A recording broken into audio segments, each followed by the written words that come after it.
Hello, my name is Victor Hugo, and I have a company called Animal Trackum. The website is www.animaltrackum.co.za. These are my contact details. If there's any questions you would like to ask, you're welcome to get hold of me at any time. I've also included a demonstration website link to a working system. This is a system that's in the field currently at the moment, and it is monitoring servals. However, the idea of this demonstration is to show you the website. We will actually go to an actual Rhino website, and these actual Rhino that you see here have got these systems on the hind leg, on the right hand leg at the back. First thing you need to do is log into www.animaltrackum.co.za. That'll be your daily operation if you want to see what is going on with the system. Once you slide down, you will get to a point here where it says tracking login link. It will bring you to the site, and here you will put in the username and information that is given to you once you've started. I'm going to use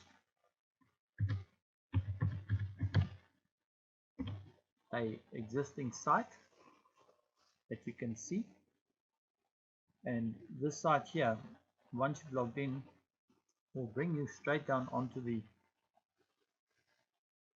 page, the first landing page. And on the first landing page you will see there is the name of the animals. Any one of those names you can change as you wish once we've set it up for you. In this case there are 5 rhino on this page here. If I want to know what is the latest link to a fix on the first rhino, I take it, go to the fresh page, and immediately it will bring in a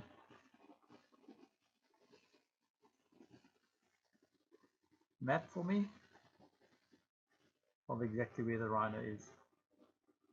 That is the first one, and there is the fixed position that you can see, the 20th of the 4th, which in actual fact is today's date, 20th of the 4th, at 2 o'clock this morning.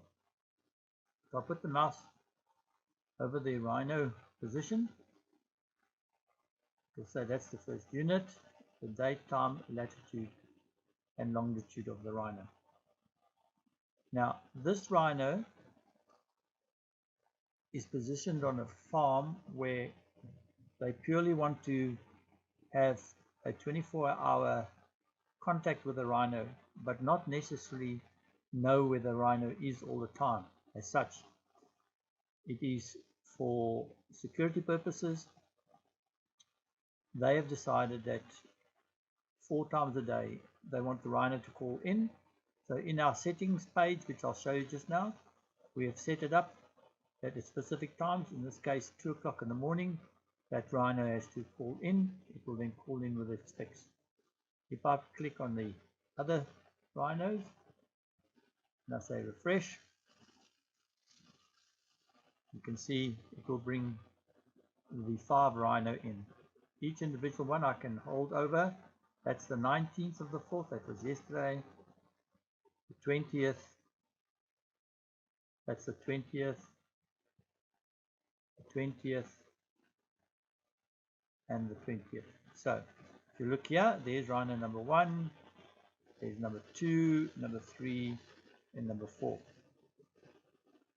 If I want to know specifically something about one of the rhinos, say for instance rhino number 1, I go down to select view.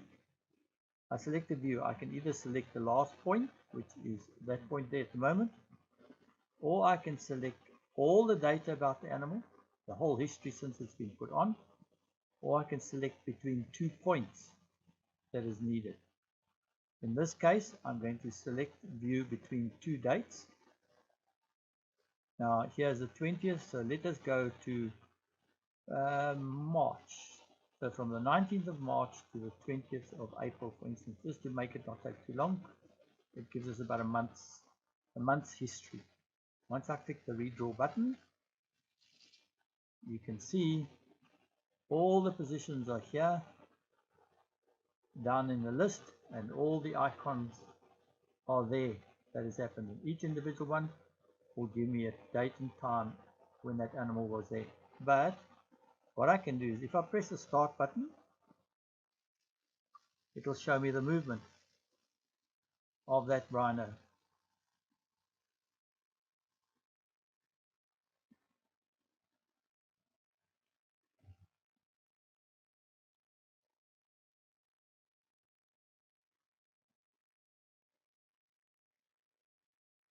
There you can see how it has moved.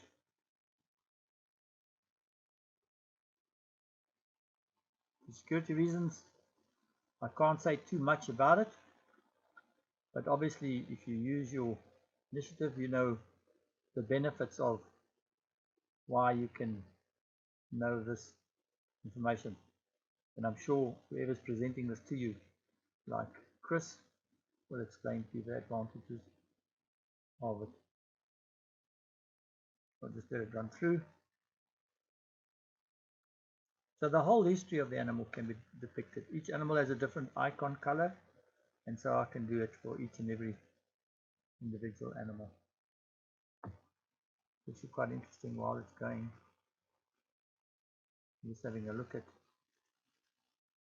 where it's been. That's an interesting one. Right, so there you are. Okay, so that's what we now see. You can see the favorite spots. Should be almost finished. 30 days, 4 recordings. See quite a lot. Okay, but in any case, let's carry on. If I go down here, you can see I can view the zones, graphs come up, data will come, or I can view data, I can download data, time zones and settings. So any of these is an query on what happened to the rhino. But I'm going to go down to the one to show you them all in one page, and that's the settings page. You obviously would go to one of these here. This is my management page, but it's easier to just demonstrate to you on the management page. On the management page, if you go to the settings, immediately I can see rhino number 1, number 2, and number 5 are in range of the base station. Now, if we have a look at these pictures here,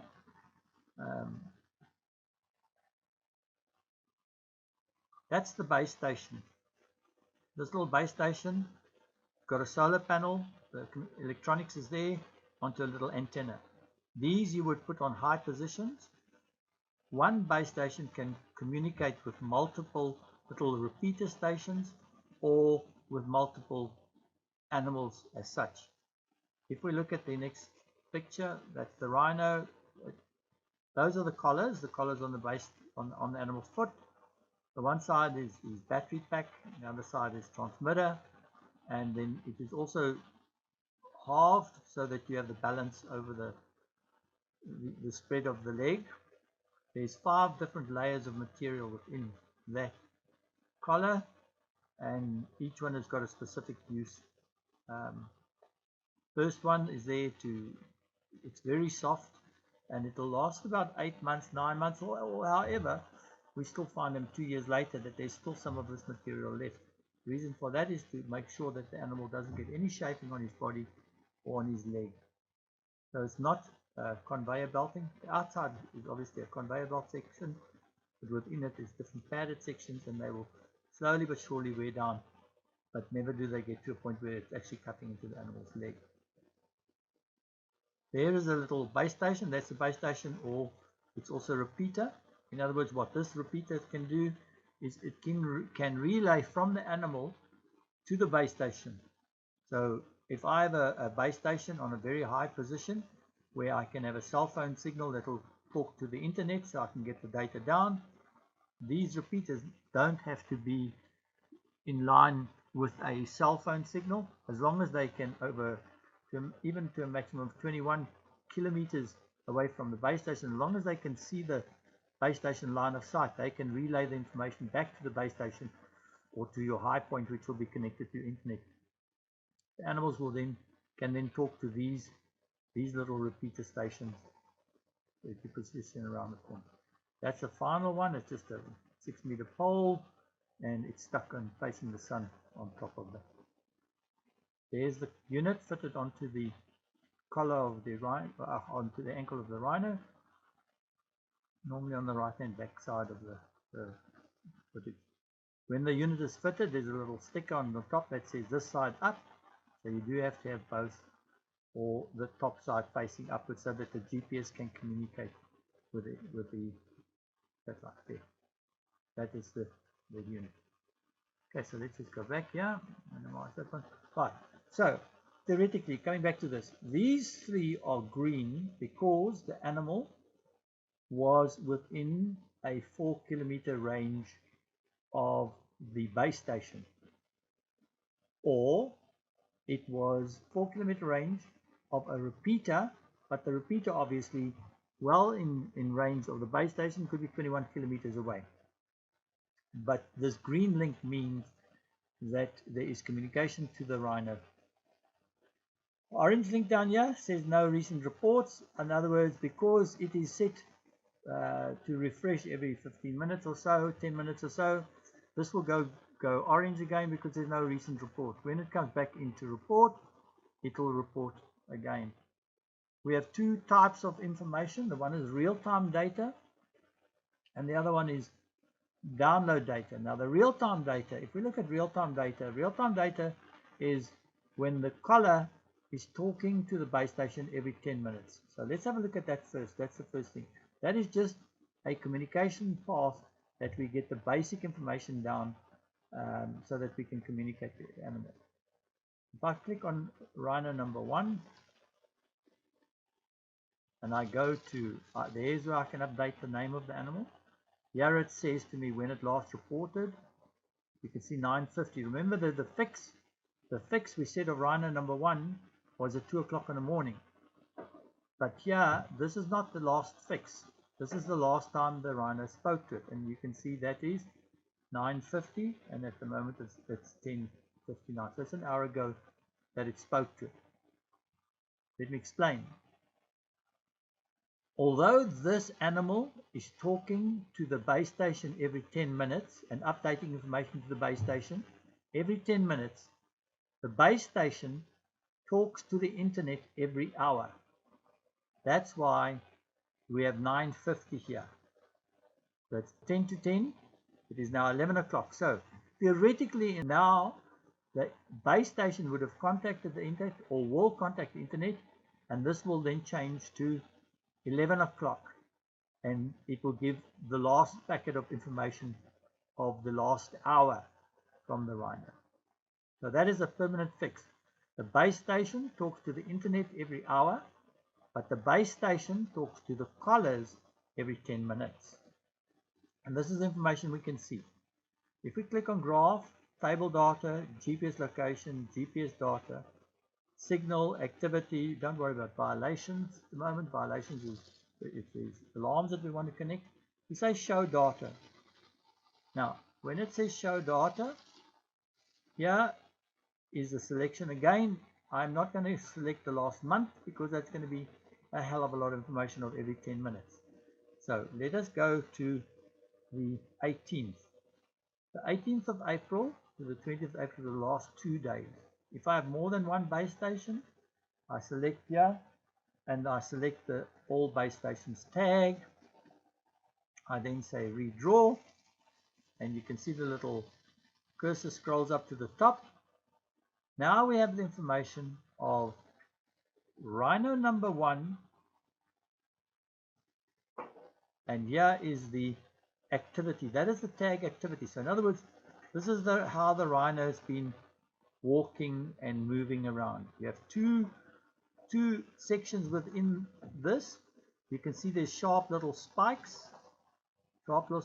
That's the activity every 10 minutes. But if the rhino goes away behind a mountain or behind a hill or something and comes back, obviously, then that is there.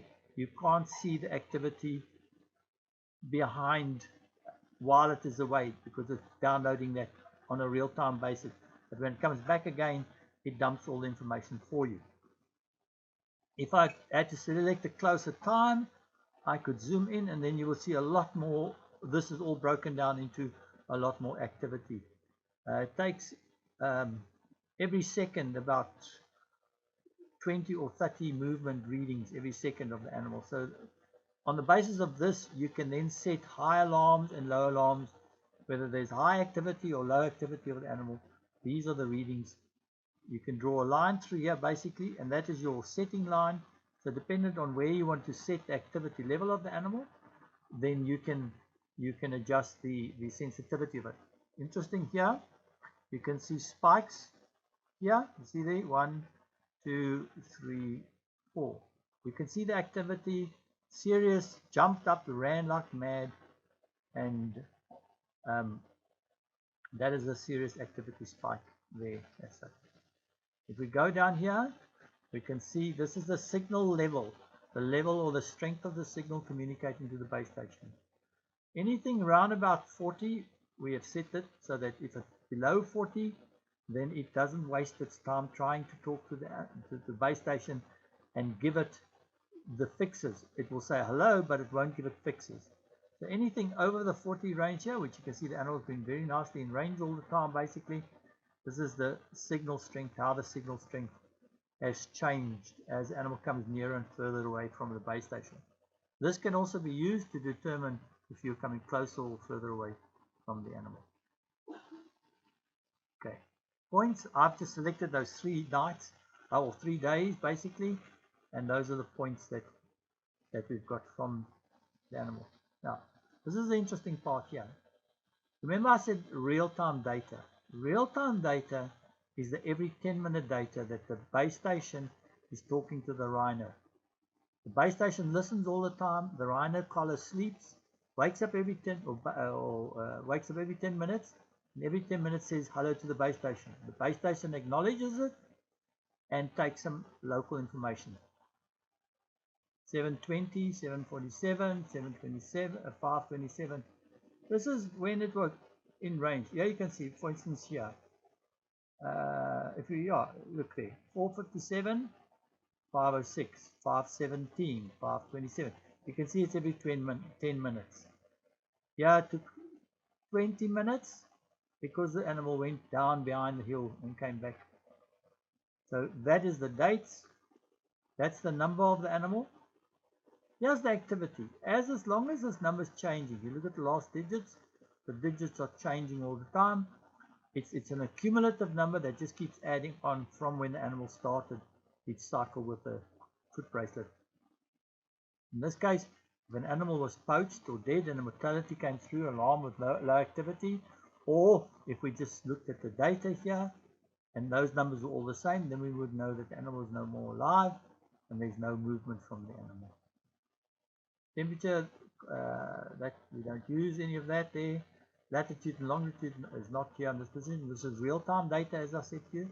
Remember, it calls in at 2 o'clock or 4 specific hours, or specific hours that you set. So, yeah, the RSSI, that's a signal strength. Here I can see the animal was that far away from Peter.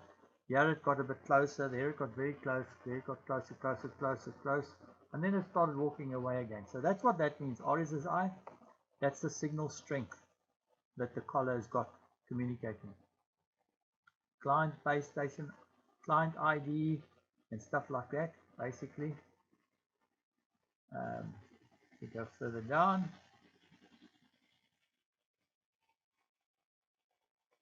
Okay, here's the downloaded data. If you have a question here about that, there's 0 latitude and longitude. The rhino's obviously gone, and at 12 o'clock you can see here, this one's calling in every, what is it, 6 hours.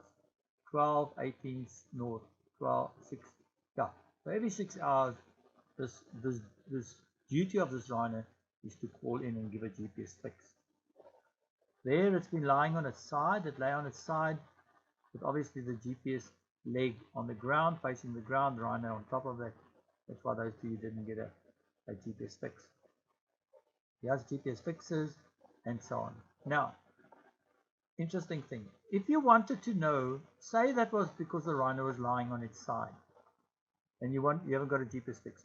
If you want to get a GPS fix, simply if we look at the time, 12 o'clock, yeah, down here, 12 o'clock, there, that one there, there's 12 o'clock. The signal strength was quite strong in that case. Still, what I could have done, if I wanted a fix, I could go on my cell phone and I can send an SMS message to the base station with a short little command saying, find number 1, find rhino number 1. That message will immediately go to the base station. The base station will receive that message, and then the base station will wait for the next 10 minutes for the collar to talk to it. Remember, as I said, we can see there that it was talking. Its strength is good. The next 10 minutes, it talks to it. It would then say to it, send me a GPS fix, because a GPS fix is now requested by the owner or whoever. The rhino collar will then immediately take a GPS fix, download it, and then send it back to the base station. The base station will not wait for another hour before it talks in its normal schedule. It'll immediately phone the internet and then send the fix on the cell phone and say, rhino number 1 of so-and-so has a position fix has been requested. This is it. And you just open the URL on that and you will immediately see where the rhino is. So these are the download data points that it downloaded. Okay. Then we've got a data log. This is the data log. And you can see on this here, if that number there is high or climbing, then the information is stored on the collar, on the bracelet. When the animal comes into range and it's strong enough to say that the signal is good enough, it's not going to interrupt the download of the GPS fixes that it has stored, it will dump them. There you can see it dumps it down to 0. So theoretically the objective is to dump to 0 all the time. There it is, dump, dump, dump, dump, dump. Oops, it walked around the corner, couldn't get a fix or something, got a few points there, got a few points, and then dumped it again. So at the end of the day, you can see the collar is dumping very nicely the information to the unit. When it goes out of range, it will keep building up and building up and building up. Like today, built up a little bit there, and then as soon as it comes in, it will dump information. Here's a GPS table. That's a table of when the GPS fixes were taken real time. That's the real time, and that's the real time fixes. So that is how the system basically works. Now, from an administration point of view, I have a preset schedule box here. For instance, if I say, look at that rhino number 1 again,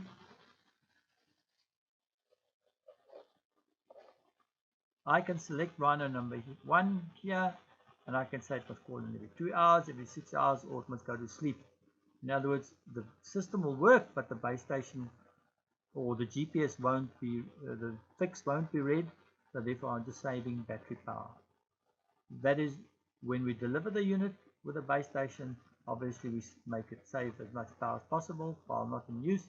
We put it to sleep. Once we're ready to activate, that would be for white rhino or black rhino, whatever the case may be, we can set up the parameter here for you, whatever you want. In this case, these clients would want it every 2 hours or every 6 hours. Once I hit the set button, it will then put the settings in here, and once the setting is, it will give me a date that I've set it, date it's sent to the base station, date it's sent to the unit, and so on. Cell numbers, on this I can activate numbers of what to do as well. In other words, here you can see cell phone numbers, low activity activated or not activated, high activity activated or not activated, the zone, that's a GPS fixes, GPS high temperature, GPS high activity, and so on. Right. If we go back to the first page,